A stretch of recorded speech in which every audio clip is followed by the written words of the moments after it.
کا اور کوئٹہ کا ویسے جب ہم تذکرہ کرتے ہیں تو آپ کے ذہن میں خیال آتا ہے کہ ہم بات کریں گے موسم کی، ہم بات کریں گے ٹھنڈ کی، ہم بات کریں گے کچھ مسائل کی، غربت کی یا اور بہت سی چیزوں کی. لیکن آج جس مسئلے پر ہم بات کرنے جا رہے ہیں وہی ہم بات کرتے ہیں کہ جب ویکینڈ کے بعد واپس آتے ہیں تو کچھ چیزیں ایسی ہوتی ہیں کہ جو کہ آپ کو ہلا کر رکھ دیتی ہیں، جھنجھوڑ کر رکھ دیتی ہیں. اور وہی ہوا کہ کوئٹہ میں جس طریقے سے نازیبہ ویڈیوز کے سامنے آنے کے واقعات ہوئے ہیں، جہاں پر لڑکیوں کو جن کی عمریں بھی کم تھیں ان کو کس طریقے سے نوکری کا جھانسا دینے کے بعد ایک تذلیل کی گئی اور اس کے بعد ان کی ویڈیوز بنائی گئیں. اور آپ یہ دیکھ سکتے ہیں کہ ہم نے بلر کرنے کی کوشش کی ہے خاصی حد تک، لیکن پھر بھی یہ رنج و علم کی وہ داستانیں پیش کرتی ہیں جو کہ ظاہر ہے کہ ہمارے سر شرم سے جھک جاتے ہیں. اور بالکل ستی، ہدایت خلجی اس شخص کا نام ہے.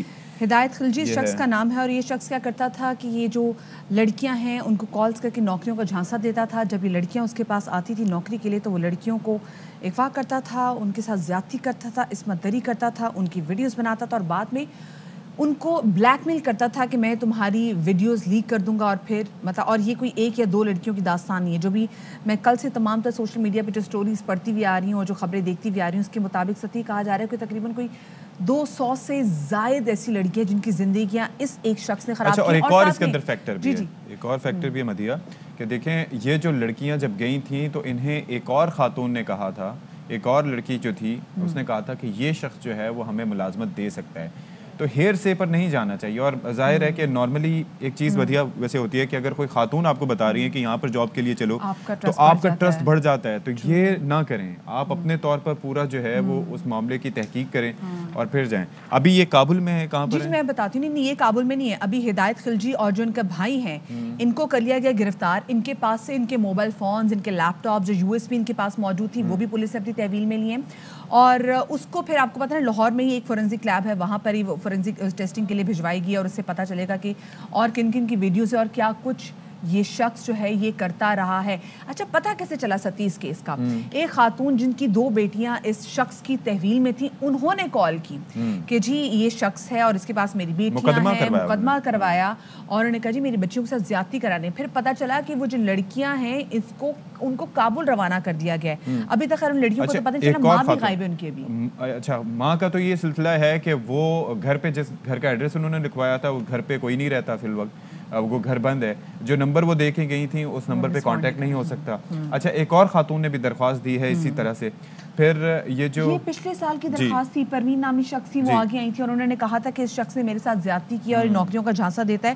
تو یہ میرے خیال سے اس وقت بھی اس معاملے کو وہیں پر پکڑ لینا چاہیے. اور اب یہ ہو رہا ہے کہ اب ڈی آئی جی فدا حسین صاحب نے بھی پریس کانفرنس کی. پھر اس کے بعد گزشتہ روز مشیر برائے داخلہ ضیاء اللہ لانگو صاحب نے بھی اس حوالے سے پریس کانفرنس کی، ڈیٹیلز دیں کہ بھائی کس طریقے سے یہ جو چیزیں ہیں ملزمان کو ہم کیفر کردار تک پہنچائیں گے. وہی جو روٹین کے اسٹیٹمنٹس ہوتے دیکھتے ہیں کہ دیے جاتے ہیں، اس متعلق کیا کیا جا رہا ہے بات کر لیتے ہیں. مشیر داخلہ ضیاء لانگو صاحب ہمارے ساتھ موجود ہیں. بیسک سے سوال ہے کہ یہ کیس سامنے آ گیا، لڑکیاں وہاں پر موجود ہیں، کیا کیا جا رہا ہے اب؟ یہ ایک بہت حساس معاملہ ہے. اس میں ابھی تک ہم لوگوں نے 2 گرفتاریاں کی ہیں. جیسے سے بھی شواہد آتے جا رہے ہیں اس ٹائم اگر شواہد کو میں سمجھتا ہوں میڈیا میں شیئر کروں تو ان سے ملزمان کو فائدہ ہوگا اور ہماری تفتیش میں رکاوٹ ہوگی. صحیح، اچھا چلیں. لیکن ادر دین دیٹ مجھے یہ بتائیے گا کہ اس شخص جس کا نام ہدایت خلجی ہے، اس کے علاوہ اور اس اسکینڈل میں کون کون جو ہے شخصیات ملوث ہیں؟ وہ گرفتار ہے، اس سے تفتیش ہو رہی ہے. جہاں جیسے یہ پھیلتا جائے گا کسی کی بھی پرواہ کیے بغیر گرفتاریاں ہوں گی انشاءاللہ. ایک اور چیز ہے ان لڑکیوں کی سیفٹی. وہ افغانستان میں موجود ہیں، کابل ان کی لوکیشن بتائی جا رہی ہے. تو ان کو واپس لانے کے لیے آپ لوگ آر یو گائز کنیکٹڈ؟ ان کی بازیابی کے لیے وفاقی حکومت سے رابطہ کیا گیا. وفاقی حکومت نے افغان حکام سے رابطہ کیے.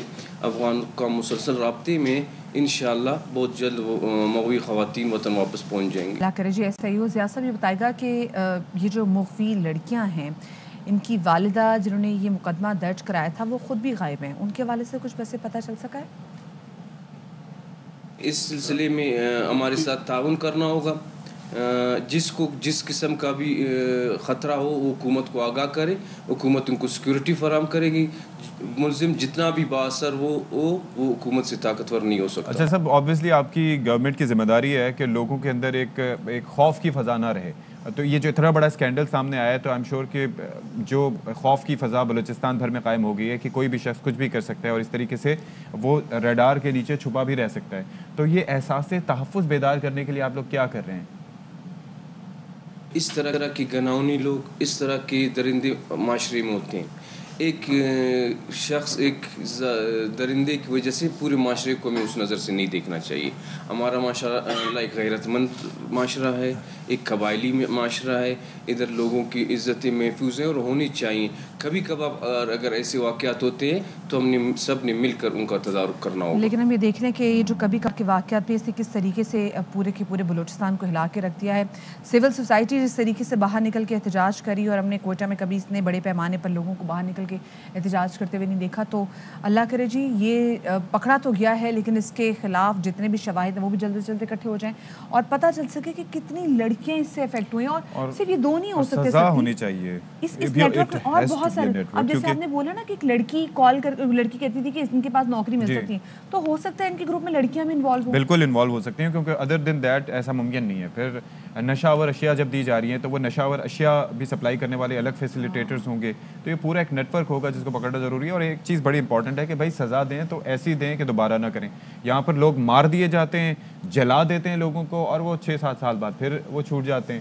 تو پھر لوگوں کے اندر وہ ڈر نہیں رہتا. ابھی یہ ہے کہ قانون کا ڈر دکھائی نہیں دے رہا کہ قانون نام کی کوئی چیز موجود ہے, اور لوگ اپنی مرضی سے جو ہو رہا ہے وہ کیے جا رہے ہیں. چلیں جی آگے بڑھتے ہیں. مجھے بتائیں کہ ہم ایک بریک لے لیتے ہیں. ہاں جی, اور بریک کے بعد ذرا ہم سندھ حکومت کے حوالے سے بات کریں گے, جن کی آج کل اپوزیشن سے بھی نہیں بن رہی, وفاق سے بھی نہیں بن رہی. اس حوالے سے بات کریں گے. پہلے بریک.